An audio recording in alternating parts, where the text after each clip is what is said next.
con su novio, así.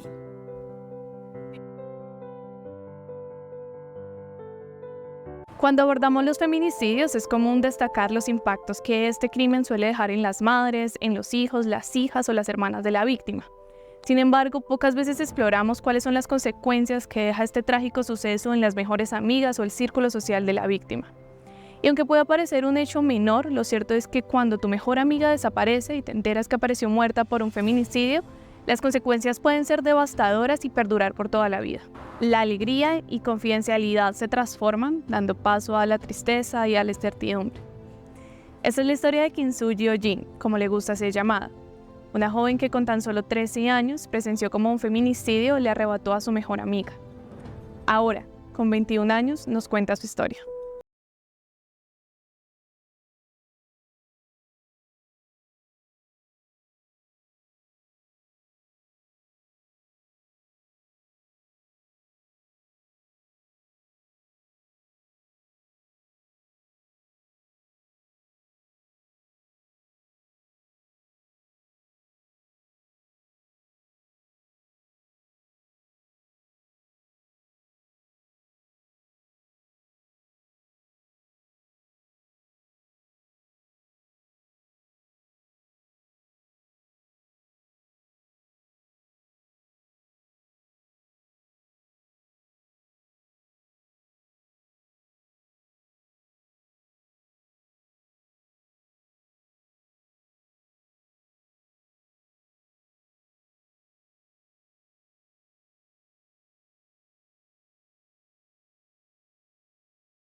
La vida de Jean cambió abruptamente por un suceso que ninguna mujer, niña o adolescente debería sufrir. Pero la realidad es otra en un país donde, de acuerdo con las cifras recolectadas por el Observatorio de Feminicidios Colombia, para enero del 2024 se registraron 64 feminicidios, lo que nos deja un promedio de 2 mujeres asesinadas a lo largo del mes. Yo la conocí, bueno, aquí en Bogotá, porque el mejor amigo de ella era mi novio. Para ese entonces. Y ella vivía muy cerca a mi casa, en el barrio de al lado. Entonces nos conocimos un día en el parque.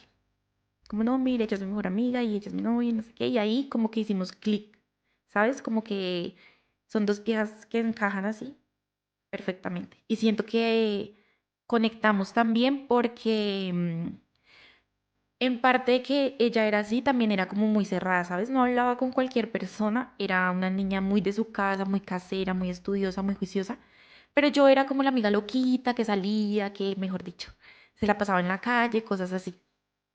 Entonces, digamos que hicimos clic instantáneamente y desde ahí nos volvimos muy unidas, muy, muy unidas. Siento que ella me regaló los 2 mejores años de mi vida. Andrea desapareció cuando tenía 15 años y viajaba al pueblo de su familia. Lo que prometían ser unas vacaciones de fin de año se convirtieron en el prólogo de una historia que dejaría huellas imborrables en todo su círculo cercano. La información sobre su caso aún es confusa. Según relata Jean, ella toma un taxi al salir de la terminal y alcanza a informar a su madre y a su amiga que este conductor tomó una vía extraña. Sin embargo, minutos después, ambas pierden todo contacto con la adolescente, provocando una angustia que se extendió durante semanas hasta que el cuerpo de Andrea fue encontrado con evidentes signos de violencia. Jean, quien había emprendido una búsqueda por su amiga, se enteró de la fatal noticia a través de la red social Facebook. Me llamó mi novio y recuerdo que me dijo, alístate que encontramos a Andrea y no son buenas noticias.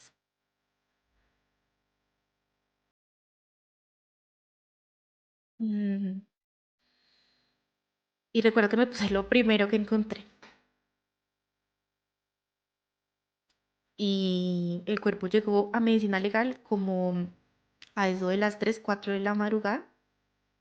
Ya estaba en estado de descomposición. Y la mamá y yo la vimos y no, no era ella. sea, no fue la Andrea que se fue de viaje, no era Andrea, mi mejor amiga, no era ella. Entonces fue como si el mundo se me hubiera venido encima, ¿sabes? Como si se hubiera paralizado todo.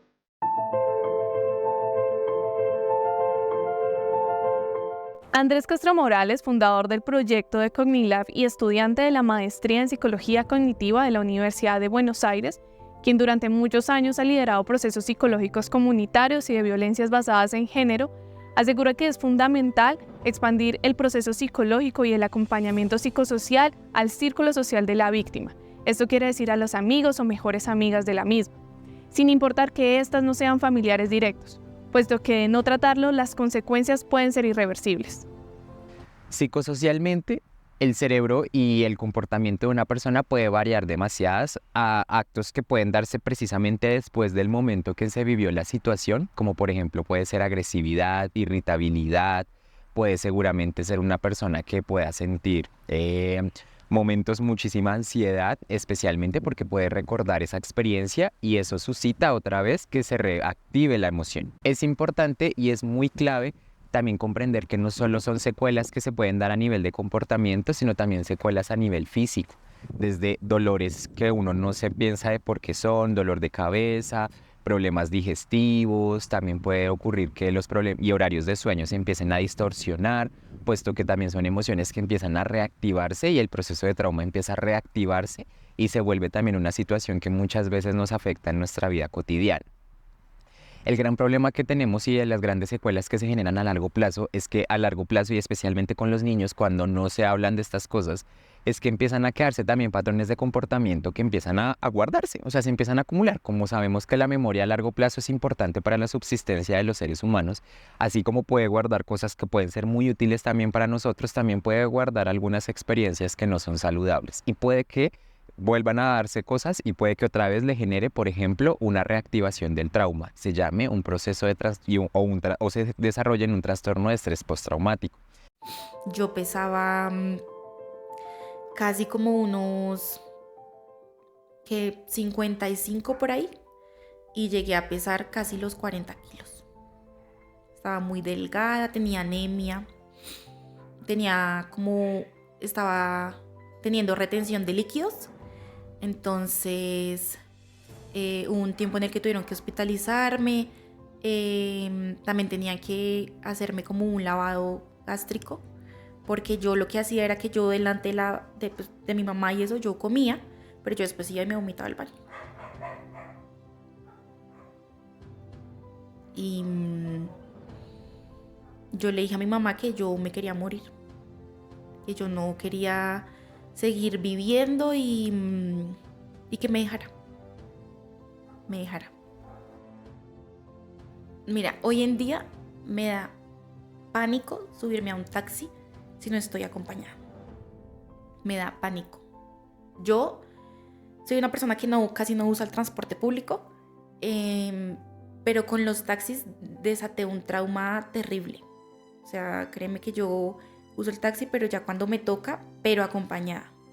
Sola, no porque y es que el solo hecho de sentir que iba a abrir la puerta y montarme, digo, qué desespero, o sea, qué sintió Andrea en ese momento, porque estoy segura que ella luchó, estoy segurísima, y que gritó y intentó lo más que pudo salvarse o salir de ahí, y la frustración que debió sentir al no poder hacerlo.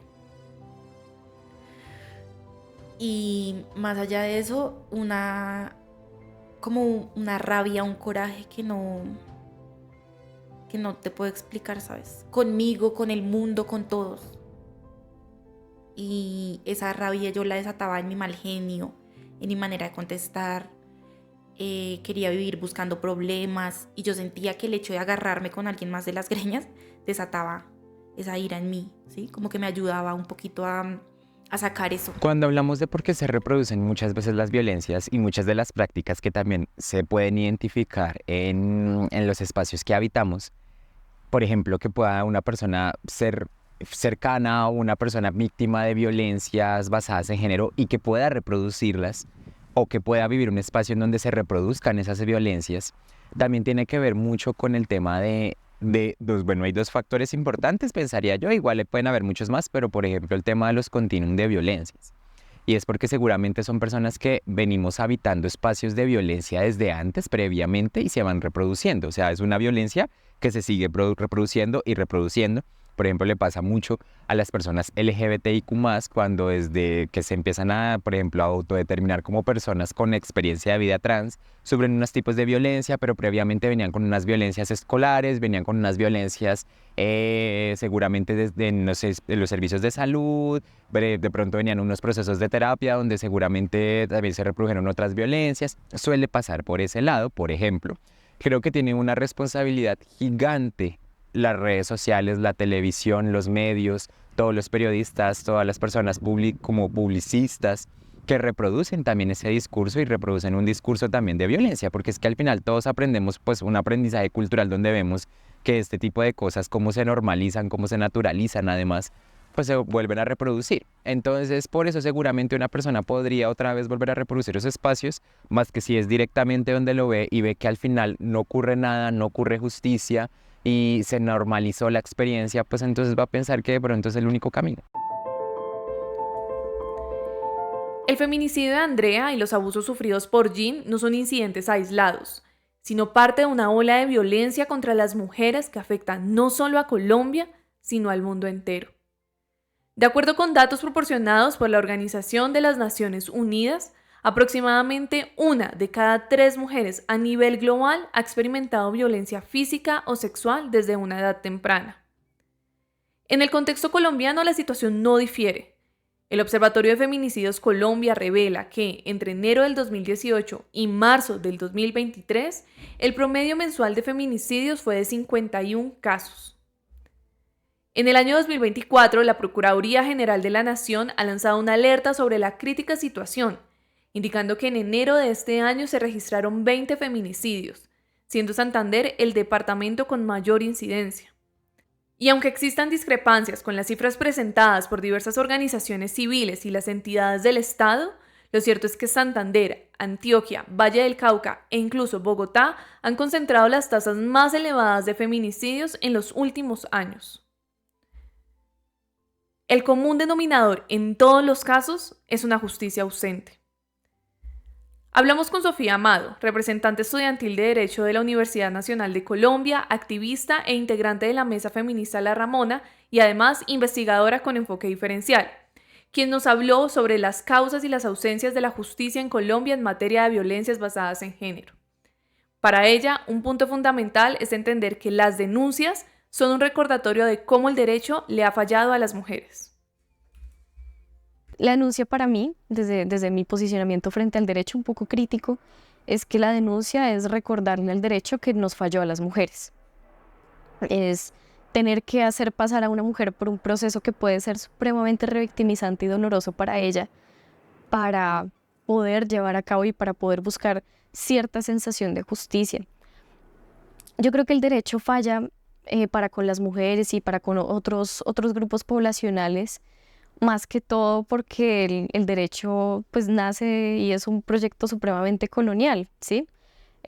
Lo que significa la justicia, que no es el derecho, sino lo que significa la justicia verdaderamente, está muy alejada de lo que hoy vemos como derecho, está muy alejada de la fiscalía, está muy alejada de Palo Quemado, está muy alejada de verdaderamente todas estas comisarías, y es muy doloroso ver que la justicia muchas veces no se manifiesta por ahí, sino que se manifiesta tal vez de pronto desde proyectos más situados, proyectos más internos de pronto de las comunidades, de los procesos barriales, por ejemplo, o al interior de otras comunidades. Me parece que hay unos acercamientos muchísimo más acertados de justicia que la que podemos ver en un proceso penal, por ejemplo, o en un proceso ante una comisaría, en un proceso de conciliación, por ejemplo.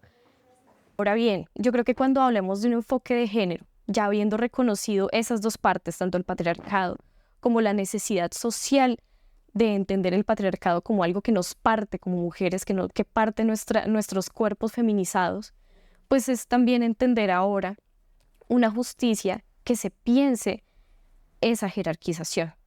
Entender entonces que al hombre y a la mujer se le han tratado histórica, cultural, socialmente de maneras distintas y que asimismo entonces se tiene que prever la justicia con esa jerarquización. Para ella, un avance innegable en Colombia fue la tipificación del feminicidio a través de la Ley 1765 de 2015, Rosa Elvira Celi, una ley que más allá del papel habla sobre la violencia que viven las mujeres. Pues tenía un nombre, tenía una cara, tenía un lugar. Hablar de Rosa Elvira Celi nos habla de una tragedia, nos habla de la negligencia del Estado, nos habla, por ejemplo, de esa llamada tan dolorosa. Rosa Elvira, luego de todos los vejámenes de los que sufre, llama al 123 y lo primero que le preguntan es si está borracha o por qué está diciendo tanta vaina. De eso nos habla llamar la ley Rosa Elvira Celi, más allá de 1765 que cambia el 104A del Código Penal. Eso no llega a la gente. ¡A la violencia machista! ¡Aquí estamos las feministas! El feminismo me salvó, ¿sabes? Hay muchas compas que dicen que uno se vuelve feminista con su propia historia. Y yo creo en eso. Me abrió los ojos de la manera en que me di cuenta de que las violencias que yo había vivido y que aún siguen pasando, no hay que normalizarlas. No hay que pasárselas por la galleta, como se dice, y como no me afecta directamente a mí, entonces no hago nada, porque no me está afectando a mí. Y el feminismo despertó en mí ese sentido de amor por las demás, más que a mí misma, ¿sabes? Y me ayudó también a ver con ojos de amor a mi mamá, a mis hermanas, a mis amigas, y a darme cuenta de que yo no puedo permitir que otra amiga mía viva eso.